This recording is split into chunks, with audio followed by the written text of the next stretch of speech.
जय हिंद दोस्तों, स्वागत है आप सभी का आपके अपने चैनल सिलेक्शन मेंटर पे। देखिएगा, जीडी के लिए आज हम लोग अपना प्रैक्टिस सेट शुरू करने जा रहे हैं 7वां। बाकी देखिएगा, सीआईएसएफ की वैकेंसी आई हुई है। 4 तारीख से इसके फॉर्म वगैरह ऑनलाइन होंगे। तो जिनकी भी लंबाई कम है, ठीक है, 1.65 है, वह लोग भी इस वैकेंसी में अपना अप्लाई कर सकते हैं। ठीक है, तो इसके लिए आप लोग अपनी तैयारी वगैरह शुरू कर दीजिएगा। बाकी भैया, जिनका भी जीडी का एग्ज़ाम है वो बिल्कुल एकदम मेहनत से बहुत ज़बरदस्त तरीके से लग जाइएगा। ऐसा सुनहरा मौका आप लोगों को दोबारा नहीं मिलेगा, इसलिए जितने भी लोग हैं मज़े से पढ़िएगा ज़बरदस्त तरीके से। ठीक है, चलिए एक बार आप लोग वीडियो को शेयर कर दीजिएगा। जो लोग भी अभी तक चैनल सब्सक्राइब नहीं किए हैं, चैनल सब्सक्राइब कर लीजिएगा, वीडियो को शेयर कर दीजिएगा। हम लोग क्लास शुरू करते हैं। फिर पहला प्रश्न है कि भारत में हेलियोडोरस स्तंभ किस शहर में स्थित है? बताइएगा। कानपुर, उज्जैन, विदिशा या तंजौर? तो देखिएगा, जो हेलियोडोरस स्तंभ है इसको हम लोग गरुड़ स्तंभ भी कहते हैं। क्या कहते हैं? गरुड़ स्तंभ भी कहते हैं। इसको भी आप लोग याद रखिएगा। ठीक है, जो हेलियोडोरस स्तंभ है यह शुंग वंश के शासकों के द्वारा बनवाया गया था, जो कि उनका 5वां शासक था, जिसका नाम था भागभद्र। क्या नाम था? भागभद्र। इसने इसको बनवाया था। ठीक है, अच्छा, शुंग वंश का संस्थापक कौन था? जल्दी से बताइएगा। शुंग वंश का संस्थापक कौन था? तो शुंग वंश का संस्थापक था पुष्यमित्र शुंग। कौन था? पुष्यमित्र शुंग। ठीक है, और पुष्यमित्र शुंग के दरबार में कौन रहता था? तो पुष्यमित्र शुंग के दरबार में पतंजलि रहते थे। ठीक है, जो जिनको क्या कहा जाता है? योग का प्रवर्तक कहा जाता है। ठीक है, अब देखिएगा, जो हेलियोडोरस स्तंभ है यह किस भगवान से, मतलब किस धर्म से संबंधित है? तो वैष्णव धर्म से। ठीक है, किससे? वैष्णव धर्म से संबंधित है। और यह कहाँ पर था? तो विदिशा। विदिशा कहाँ पर है? तो मध्य प्रदेश। कहाँ पर है? मध्य प्रदेश के अंदर विदिशा में यह स्थित है। किसके द्वारा बनवाया गया था? तो भागभद्र के द्वारा। याद रखिएगा आप लोग। ठीक है, पहले प्रश्न का सही आंसर आप लोगों का क्या हो जाएगा? सी ऑप्शन सही हो जाएगा। ठीक है, चलिए आगे बढ़ते हैं अगले प्रश्न के ऊपर। दूसरा प्रश्न है कि भारत में स्वदेशी आंदोलन के दौरान स्वराज ध्वज किसने डिजाइन किया था? बताइएगा। बाल गंगाधर तिलक, रविंद्रनाथ टैगोर, महात्मा गांधी या बंकिम चंद्र चटर्जी? तो देखिएगा, सबसे पहले तो आप लोग बताइएगा स्वदेशी आंदोलन जो था वो कब हुआ था? तो 7 अगस्त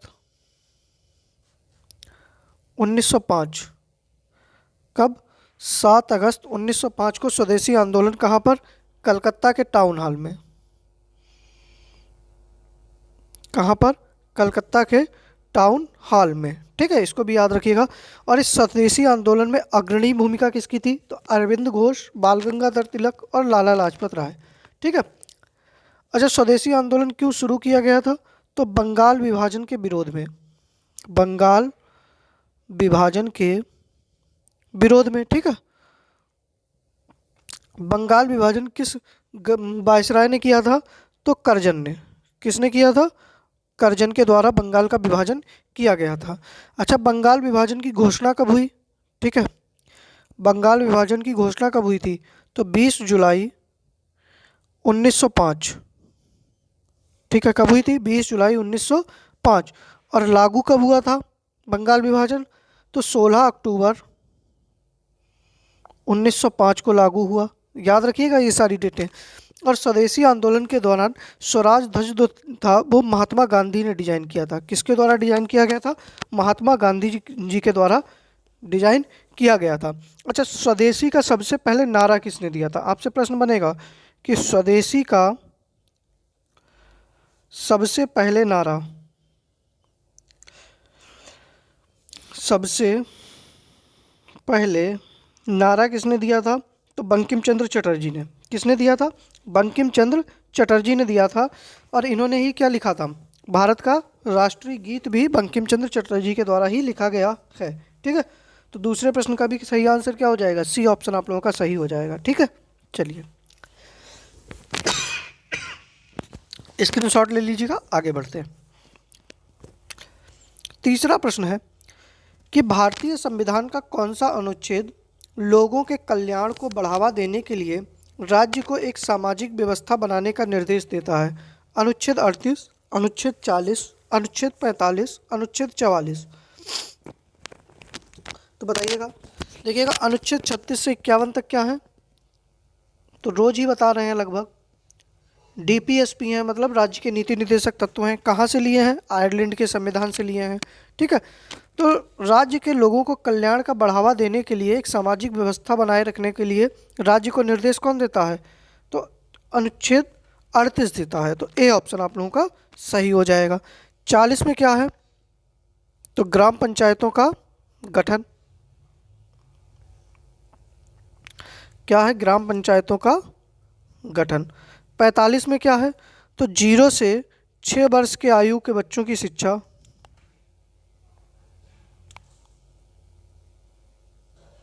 बच्चों की शिक्षा।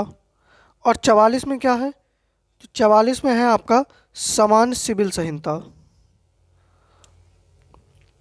या समान नागरिक संहिता। और किस राज्य में लागू है? तो जल्दी से बताइएगा, किस राज्य में समान सिविल संहिता लागू है? तो गोवा में। कहाँ पर लागू है? गोवा में लागू है। ठीक है, याद रखिएगा। तीसरे प्रश्न का ए आंसर आप लोगों का बिल्कुल सही हो जाएगा। चलिए आगे बढ़ते हैं अगले प्रश्न के ऊपर। चौथा प्रश्न है कि वर्तमान में भारत के नागरिकों के लिए कितने मौलिक कर्तव्य निर्धारित किए गए हैं? तो देखिएगा, मौलिक कर्तव्य कहाँ पर है? तो भाग 4 का में है। कहाँ पर है? भाग 4 का में है और अनुच्छेद 51 ए में है। कहाँ पर है? अनुच्छेद 51 ए में है। अच्छा, इनको कब जोड़ा गया? तो 42वें संविधान संशोधन के तहत। 42वें संविधान संशोधन के तहत मौलिक कर्तव्यों को संविधान में जोड़ा गया। कब? 1976 में। ठीक है, और लेकिन अगर आपसे पूछा जाए कि लागू कब हुए, तो हमारे लागू हुए हैं 3 जनवरी 1977 से। मूल कर्तव्य जो है उनको लागू किया गया। जब लागू हुए तब कितने थे? तो मूल कर्तव्य थे 10। वर्तमान में कितने हैं? तो हैं 11।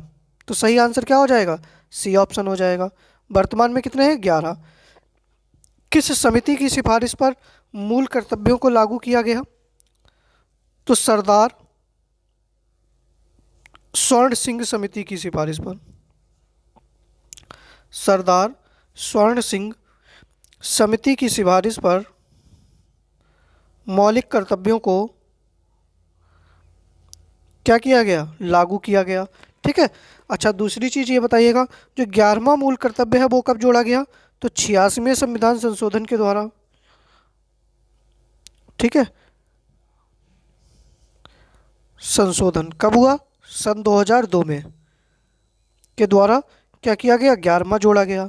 ठीक है, हमने मूल कर्तव्य किस देश के संविधान से लिए हैं? तो यूएसएसआर, या रूस लिख के आ जाए तो रूस मार दीजिएगा आंसर। ठीक है, तो सही आंसर क्या हो जाएगा? सी ऑप्शन आप लोगों का सही हो जाएगा। ठीक है, चलिए आगे बढ़े। बताइएगा सभी लोग, यहाँ तक समझ में आ रहा है या नहीं आ रहा है? इतनी डिटेल काफ़ी है या कम करें या ज़्यादा करें? आप लोग जल्दी से बताइएगा। और अगर समझ में आ रहा है तो भैया वीडियो को एक बार शेयर जरूर कर दीजिएगा आप लोग। आगे बढ़ते हैं अगले प्रश्न के ऊपर। 5वां प्रश्न है कि नाथुला दर्रा भारत के किस पड़ोसी देश से जोड़ता है? बताइएगा। तो देखिएगा, नाथुला दर्रा है कहाँ पर? तो सिक्किम में है। कहाँ पर है? सिक्किम में है। और यह सिक्किम को चीन से जोड़ता है। किससे? चीन से जोड़ता है। तो सही आंसर क्या हो जाएगा? ए ऑप्शन हो जाएगा आप लोगों का। ठीक है, क्योंकि चीन क्या है? क्योंकि चीन के अंडर में आता है तिब्बत। क्या आता है? तिब्बत आता है। तो यह तिब्बत को जोड़ता है, जो कि इसमें चीन के अधिकार क्षेत्र में है। और चीन में, तिब्बत में भी किसको जोड़ता है? तो चुंबी घाटी को। किसको? चुंबी घाटी को। ठीक है, इसको भी आप लोग याद रखिएगा। आपसे पूछ लिया जाए कि जेलेपला दर्रा कहाँ पर है, तो जेलेपला कहाँ पर हो जाएगा आप लोगों का? सिक्किम के अंदर। कहाँ पर? सिक्किम के अंदर। ठीक है, बोमडिला कहाँ पर है? तो अरुणाचल प्रदेश में है। बाकी जितने भी दर्रे मैंने आपको कई बार पढ़ाए हैं, अगर याद हो तो आप लोग एक बार लिख दीजिएगा तो बहुत अच्छी बात है। ठीक है, तो सही आंसर क्या हो जाएगा? ए ऑप्शन आप लोगों का सही हो जाएगा। अच्छा, बांग्लादेश से तीन तरफ से कौन सा राज्य घिरा हुआ है? जल्दी से बताइएगा। बांग्लादेश से तीन तरफ से कौन सा राज्य घिरा हुआ है? तो त्रिपुरा। कौन सा घिरा हुआ है? त्रिपुरा घिरा हुआ है। भारत सर्वाधिक सीमा किसके साथ स्पर्श करता है? तो बांग्लादेश के साथ में। ठीक है, कितनी? 4096 किलोमीटर। ठीक है, चलिए आगे बढ़ते हैं अगले प्रश्न के ऊपर। छठा प्रश्न है कि इंद्रावती, प्राणहिता किसकी सहायक नदियां हैं? किस नदी की ये सहायक नदियां हैं? इंद्रावती और प्राणहिता। तो देखिए कि भारत की सबसे लंबी नदी कौन सी है? सबसे लंबी नदी कौन सी है? तो गंगा है। कितनी है? 2525 किलोमीटर। लेकिन भारत में कितनी बहती है? 2510 किलोमीटर। 15 किलोमीटर कहाँ बहती है? तो बांग्लादेश में। और गंगा को बांग्लादेश में क्या कहा जाता है? तो पद्मा कहा जाता है। क्या कहा जाता है? पद्मा कहा जाता है। ठीक है, चलिए गोदावरी। तो गोदावरी नदी जो होती है वो कहाँ से निकलती है? तो त्र्यंबकेश्वर पहाड़ी, त्र्यंबकेश्वर पहाड़ी नासिक से निकलती है। कहाँ से निकलती है? नासिक से। और इंद्रावती और प्राणहिता इसी की सहायक नदियां हैं। किसकी? गोदावरी की। अच्छा, गोदावरी को दक्षिण भारत की गंगा कहा जाता है। दक्षिण भारत की गंगा कहा जाता है। क्यों? क्योंकि यह गंगा के जैसे सबसे ज़्यादा दक्षिण भारत में सबसे ज़्यादा लंबी नदी है। कितना? 1465 किलोमीटर। ठीक है, कितनी? 1465 किलोमीटर यह लंबी है। अच्छा, गोदावरी नदी जो है यह अपनी कहाँ गिर जाती है? तो बंगाल की खाड़ी में यह गिर जाती है। ठीक है, तो सही आंसर आप लोगों का क्या हो जाएगा? बी ऑप्शन सही हो जाएगा। इसी के ऊपर एक सिंचाई परियोजना है जिसका नाम है श्री राम सागर। ठीक है, चलिए बी ऑप्शन सही हो जाएगा। सातवां प्रश्न है कि ध्वनि तरंगों की गूंज के लिए कौन सा कारण जिम्मेदार होता है? परावर्तन, रिफ्लेक्शन, अपवर्तन, रिफ्रैक्शन, व्यतिकरण, इंटरफेरेंस या ध्रुवीकरण, पोलराइजेशन। तो देखिएगा, ध्वनि तरंगों की गूंज के लिए कौन सा कारण जिम्मेदार होता है? तो उसको कहते हैं हम लोग परावर्तन, रिफ्लेक्शन कहते हैं। ठीक है, चलिए ध्वनि की तीव्रता किस में मापी जाती है? सारी चीज़ें अगर लिख लेंगे ना तो जीएस में आप लोगों के बहुत अच्छे मार्क्स आएंगे। ध्वनि की तीव्रता किस में नापी जाती है? तो डेसिबल में। किस में? डेसिबल में। अच्छा, ध्वनि की तीव्रता किस पर निर्भर करती है? तो आयाम पर। किस पर? आयाम पर निर्भर करती है। ठीक है, ये भी याद रखिएगा।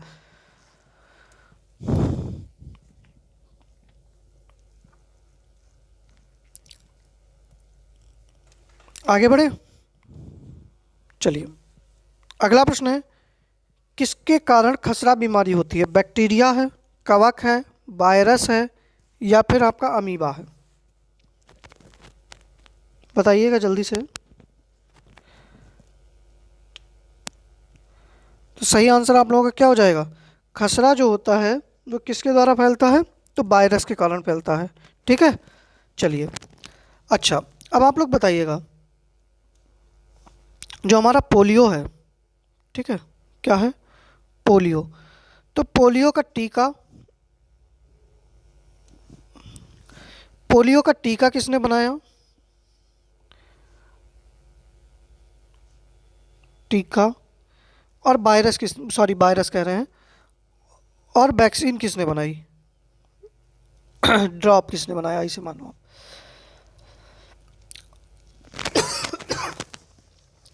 तो देखिएगा, टीका बनाया था जॉन साल्क ने और ड्रॉप बनाया था अल्बर्ट साबिन ने। अल्बर्ट साबिन ने। ठीक है, याद रखिएगा आप लोग इसको भी। तो सही आंसर क्या हो जाएगा इसका? सी हो जाएगा। ठीक है, चलिए आगे बढ़ते हैं अगले प्रश्न के ऊपर। नवा प्रश्न है कि सपनों के वैज्ञानिक अध्ययन को क्या कहा जाता है? कैलोलॉजी, ओनोरोलॉजी, एंटमोलॉजी या हेलियोलॉजी? बताइएगा।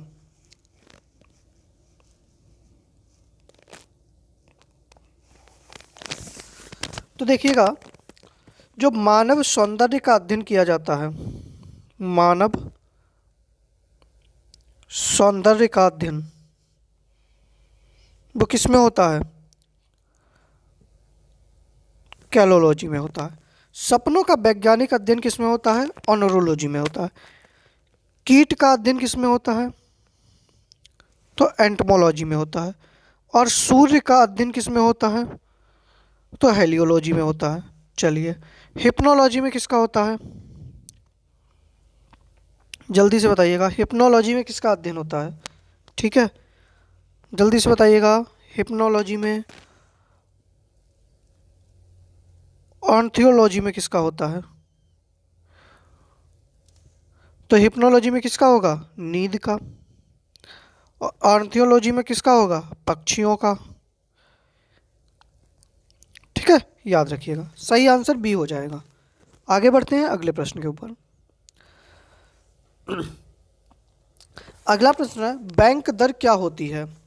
वह दर जिस पर किसी देश का केंद्रीय बैंक देश के अन्य बैंकों को ऋण प्रदान करता है, या वह दर जिस पर बैंक ग्राहकों को ऋण देता है, वह दर जिस पर बैंक परस्पर ऋण देते हैं, या वह दर जिस पर बैंक महाजनों को ऋण देते हैं। तो 10वें प्रश्न का सही आंसर बताइएगा। तो देखिएगा, वह दर जिस पर किसी देश का केंद्रीय बैंक अन्य बैंकों को ऋण देता है, जैसे हमारे यहाँ आरबीआई, ठीक है, रिजर्व बैंक ऑफ इंडिया हमारी केंद्रीय बैंक है, और यह अन्य बैंकों को जो ऋण प्रदान करेगा तो उसको हम क्या बोलेंगे? बैंक दर पे देता है। और वर्तमान में बैंक दर कितनी है? जल्दी से किसी को पता हो, बैंक दर कितनी है? तो 6.15%। और यह किसके लिए होती है? तो लंबे समय के लिए दिया जाता है। कैसे? लॉन्ग टर्म के लिए दिया जाता है, क्योंकि भैया इसमें ब्याज की दर भी अधिक है। ठीक है, अच्छा, जब शॉर्ट टर्म के लिए दिया जाता है तो उसको हम लोग क्या कहते हैं? तो रेपो रेट कहते हैं। क्या कहते हैं? Repo rate. और वर्तमान में भारत की रेपो रेट कितनी है? तो 5.90%। ठीक है, एक होती है रिवर्स रेपो रेट, RRR, तो यह कितनी है वर्तमान में? तो 3.35%। एक होता है CRR, एक होता है SLR। इनकी सबकी आप जो है जो दर है इनको आप लोग एक बार याद रखिएगा। ठीक है, तो 10वें प्रश्न का ए आंसर आप लोगों का बिल्कुल सही हो जाएगा। अब भैया जितने लोग भी वीडियो देख रहे हैं, एक बार वीडियो को आप लोग लाइक भी कर दीजिएगा, शेयर भी कर दीजिएगा, और नोट भी करते रहिएगा। ठीक है, चलिए, 11वां प्रश्न है कि निम्नलिखित में कौन सा केरल का नृत्य नहीं है? बताइएगा कि इनमें से कौन सा ऐसा नृत्य है जो केरल का नहीं है? कथकली, थुलाल, कायकोटिकली या छपेली? तो देखिएगा, कौन सा नृत्य नहीं हो जाएगा केरल का? छपेली नहीं हो जाएगा। छपेली कहाँ का है? तो उत्तराखंड का है। कहाँ का है? उत्तराखंड। उत्तराखंड में ही क्या है? फूलों की घाटी है। क्या है? फूलों की घाटी है। यहीं पर क्या है? रामगंगा नेशनल पार्क है। यहीं पर क्या है? भागीरथी नदी पर टेहरी बांध है। किस पर? भागीरथी नदी पर। और यहीं पर क्या है? भागीरथी नदी के ऊपर कोटेश्वर बांध है। इसको भी आप लोग याद रखिएगा। ठीक है, तो सही आंसर आप लोगों का क्या हो जाएगा? डी ऑप्शन सही हो जाएगा। ठीक है, चलिए, यहीं पर क्या मनाया जाता है? फूल देई त्योहार मनाया जाता है उत्तराखंड में ही। ठीक है, चलिए, 12वां प्रश्न है कि किसने द इंग्लिश टीचर पुस्तक लिखी है? Vikram Seth, Ruskin bond, RK Narayan, Khushwant Singh? बताइएगा।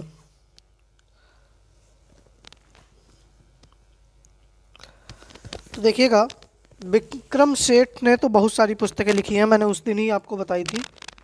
अब आप लोग बताइएगा।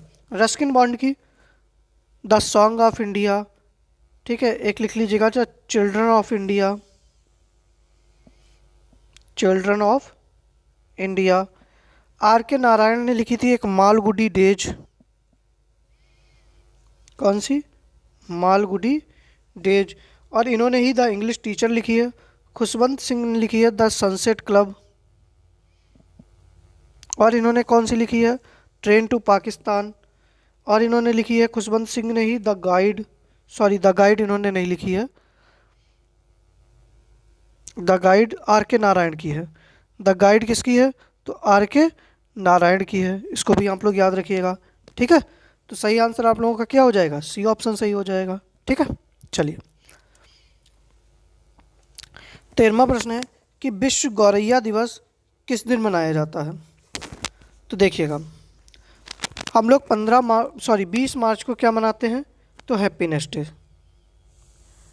क्या मनाते हैं? हैप्पीनेस डे मनाते हैं। 3 मार्च को हम लोग क्या मनाते हैं? तो वन्य जीव दिवस मनाते हैं। क्या मनाते हैं? वन्य जीव दिवस मनाते हैं। 15 जनवरी को थल सेना दिवस मनाते हैं। और 16 मार्च को हम लोग कौन सा दिवस मनाते हैं? तो राष्ट्रीय टीकाकरण दिवस। क्या मनाते हैं? राष्ट्रीय टीकाकरण दिवस मनाते हैं। और विश्व गौरैया दिवस जो है वो हम लोग 20 मार्च को मनाते हैं, विश्व हैप्पीनेस दिवस वाले दिन। इंटरनेशनल हैप्पीनेस डे जिस दिन होता है उसी दिन हम लोग क्या मनाते हैं? विश्व गौरैया दिवस। 1 मार्च को कौन सा दिवस मनाया जाता है? तो 1 मार्च को मनाया जाता है शून्य भेदभाव दिवस। क्या मनाया जाता है? शून्य भेदभाव दिवस। ठीक है, 8 मार्च को तो अंतर्राष्ट्रीय महिला दिवस। अंतर्राष्ट्रीय महिला दिवस। एक प्रश्न और पूछा जाता है बहुत ज़्यादा, मार्च से याद रख लीजिएगा। 24 मार्च को कौन सा दिवस मनाया जाता है? तो 24 मार्च को आप लोगों का कौन सा दिवस मनाया जाता है? तो क्षय रोग दिवस, विश्व टीबी डे। ठीक है, इसको भी आप लोग याद रखिएगा, स्क्रीनशॉट रख लीजिएगा इसका। आगे बढ़ते हैं, 13वें प्रश्न का ए आंसर सही हो जाएगा। 14वां प्रश्न है कि मोलेम राष्ट्रीय उद्यान किस राज्य में स्थित है? बताइएगा। मेघालय, उड़ीसा, गोवा, केरल। तो देखिएगा, मेघालय में कौन सा है? तो नोकरेक। और एक कौन सा है? बालपक्रम। उड़ीसा में कौन सा है? सिमलीपाल। और कौन सा है? भीतरकनिका। और कौन सा है? नंदन कानन। कौन सा है? नंदन कानन। गोवा में कौन सा है? तो गोवा में है मोलेम राष्ट्रीय उद्यान, जिसका नाम क्या है? महावीर स्वामी। अब नाम उसका क्या कर दिया गया है? महावीर स्वामी राष्ट्रीय उद्यान कर दिया गया है। ठीक है, केरल में कौन सा है? तो केरल में है पेरियार राष्ट्रीय उद्यान। और कौन सा है? साइलेंट वैली है। कौन सा है? साइलेंट वैली है। ठीक है, इसको भी आप लोग याद रखिएगा। तो सही आंसर क्या हो जाएगा? सी ऑप्शन आप लोगों का बिल्कुल सही हो जाएगा। ठीक है, चलिए आगे बढ़ते हैं अगले प्रश्न के ऊपर। 15वां प्रश्न है कि रसायन विज्ञान में 2 बार नोबेल पुरस्कार प्राप्त करने वाले विश्व के एकमात्र वैज्ञानिक कौन हैं, जिनको 2 बार किसमें? केवल और केवल रसायन के क्षेत्र में नोबेल पुरस्कार मिला है। तो देखिएगा, जो जॉन बर्दीन है, इनको 2 बार किसके? फिजिक्स के क्षेत्र में 2 बार नोबेल मिला है। इसको नोट कर लीजिएगा आप लोग। ठीक है, फिजिक्स के क्षेत्र में 2 बार इनको नोबेल मिला है। कब? एक बार मिला है 1956 में और एक बार मिला है 1972 में। आपके जो मैडम क्यूरी जी हैं, इनको एक बार फिजिक्स में मिला है, इनको भी 2 बार मिला है, और एक बार केमिस्ट्री के लिए दिया गया है। तो फिजिक्स में इनको 1903 में दिया गया था और केमिस्ट्री के लिए 1911 में दिया गया था। फिर लिनास कार्ल पार्लिंग जो हैं, इनको भी 2 बार नोबेल पुरस्कार दिया गया है। एक बार केमिस्ट्री के क्षेत्र में दिया गया है और केमिस्ट्री के क्षेत्र में 1954 में। फिर इनको दिया गया है शांति के क्षेत्र में, और शांति के क्षेत्र में इनको 1962 में दिया गया है। और फ्रेडरिक सेगर जो हैं, इनको 2 बार केमिस्ट्री के क्षेत्र में दिया गया है, मतलब रसायन विज्ञान के क्षेत्र में। और कब कब? तो एक बार 1958 में और एक बार 1980 में। ठीक है, याद रखिएगा। नोबेल पुरस्कार की शुरुआत कब से हुई है? तो 1901 से। ठीक है, याद रखिएगा आप लोग। वो किसी भारतीय को पहली बार नोबेल कब मिला था? तो 1913 में रविंद्रनाथ टैगोर को साहित्य का नोबेल दिया गया था। उनकी पुस्तक किसके लिए? गीतांजलि के लिए। ठीक है, याद रखिएगा। चलिए आगे बढ़े, डी ऑप्शन सही हो जाएगा।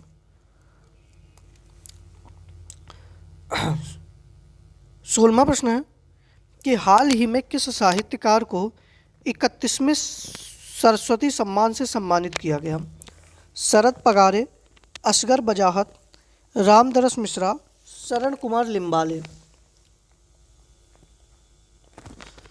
तो देखिएगा, जो शरद पगारे हैं इनको 31वां व्यास सम्मान दिया गया। क्या दिया गया? 31वां व्यास सम्मान दिया गया। और इनकी पुस्तक कौन सी थी? तो पाटलिपुत्र की सामग्री।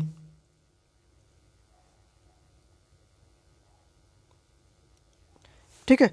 असगर बजाहत को भी 30वां व्यास सम्मान दिया गया था। और इनकी पुस्तक कौन सी थी? तो महाबली। ठीक है। रामदरस मिश्रा को 31वां साहित्य सरस्वती सम्मान दिया गया है। और इनकी पुस्तक कौन सी है? तो मैं तो यहाँ हूँ, यहीं हूँ। ठीक है। और शरण कुमार लिम्बाले को तो 30वां दिया गया था। और इनकी पुस्तक कौन सी थी? तो सनातन। ठीक है, याद रखिएगा। 16वें प्रश्न का सी आंसर सही हो जाएगा। 17वां प्रश्न है कि 2011 की जनगणना के अनुसार भारत का सबसे कम आबादी वाला राज्य कौन सा है? बताइएगा।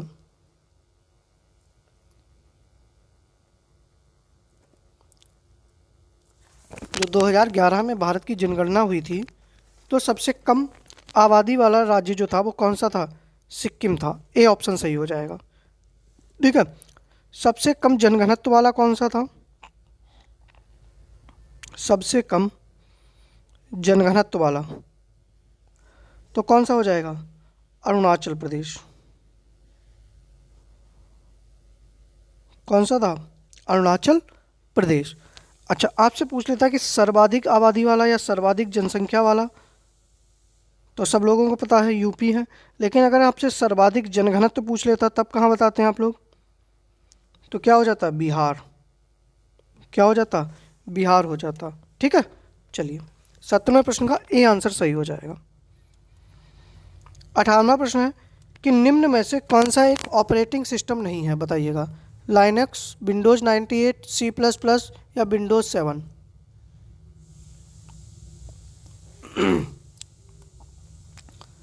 तो क्या हो जाएगा भैया? C++ नहीं होगा। देखिएगा, ये भी ऑपरेटिंग सिस्टम है। ठीक है, ये भी ऑपरेटिंग सिस्टम है, ये भी है।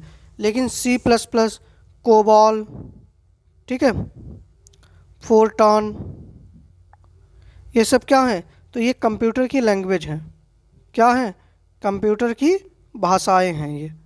ठीक है, तो ये क्या हो जाएगी? कंप्यूटर की एक लैंग्वेज हो जाएगी। तो सी ऑप्शन सही हो जाएगा। ठीक है। फिर अगला प्रश्न है कि भारत की 75वीं रामसर साइट कौन सी है? चिल्का झील, सुंदरबन डेल्टा, कांजीकुलम पक्षी अभ्यारण्य या कीतम झील। देखिएगा, भारत में वर्तमान में कितनी है? तो 75 है। सर्वाधिक रामसर साइट कहाँ पर है? ठीक है, तो कहाँ पर है इस समय? कहाँ पर है? तमिलनाडु में।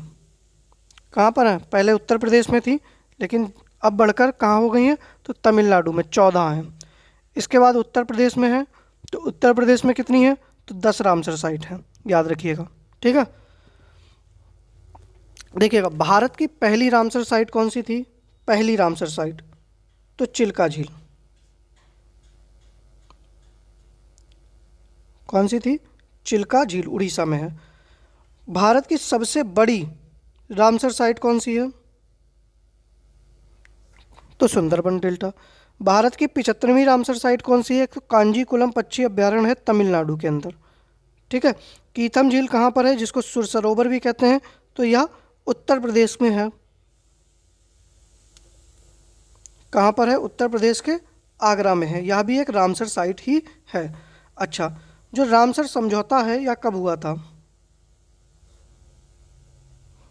ठीक है, रामसर समझौता कब हुआ था? तो 2 फरवरी 1971 को कहाँ पर? ईरान के रामसर नामक स्थान पर। इसीलिए हम लोग 2 फरवरी को क्या मनाते हैं? आर्द्र भूमि दिवस मनाते हैं। ठीक है, क्या मनाते हैं? आर्द्र भूमि दिवस मनाते हैं। तो इस प्रश्न का सही आंसर सी हो जाएगा। अगला प्रश्न है कि बेटन कप किस खेल से संबंधित है, बताइएगा। क्रिकेट, हॉकी, फुटबॉल या वॉलीबॉल? तो देखिएगा, क्रिकेट से कौन सा संबंधित है? तो दिलीप ट्रॉफी है। और कौन सा है? रणजी ट्रॉफी है, देवधर ट्रॉफी है। ठीक है। हॉकी से कौन सा संबंधित है? तो रंगा स्वामी कप है। कौन सा है? रंगा स्वामी कप है, आगा खा कप है। ठीक है। फुटबॉल से कौन सा संबंधित है? तो मर्डेका कप है, आशुतोष मुखर्जी कप है, संतोष ट्रॉफी है। और वॉलीबॉल से कौन सी संबंधित है? तो इंदिरा गांधी ट्रॉफी है। ठीक है। और जो बेटन कप है, या किससे संबंधित है? तो यह हॉकी से संबंधित है। सही आंसर क्या हो जाएगा? तो बी ऑप्शन आप लोगों का बिल्कुल सही हो जाएगा। ठीक है, चलिए देखिएगा, आज का हमारा यह प्रैक्टिस सेट था। उम्मीद कर रहे हैं कि आप लोगों को प्रैक्टिस सेट सही समझ में आया होगा, एक एक प्रश्न आप लोगों ने नोट किया होगा। आप लोग बताइएगा कि आप लोगों के कितने प्रश्न जो हैं वह सही हुए हैं। इसके बाद जो है आप लोग जो भी अगर इसकी पीडीएफ चाहते हैं तो पीडीएफ के लिए आप लोग हमारे टेलीग्राम चैनल से जुड़ सकते हैं। वहाँ पर आपको क्विज वगैरह भी मिलते रहेंगे। लिंक आपको डिस्क्रिप्शन बॉक्स में मिल जाएगा। बाकी भैया आप सभी से निवेदन है कि वीडियो को शेयर कर दीजिएगा और वीडियो को लाइक कर दीजिएगा। बाकी मिलते हैं कल शाम को 7 बजे वाली क्लास में। जय हिंद।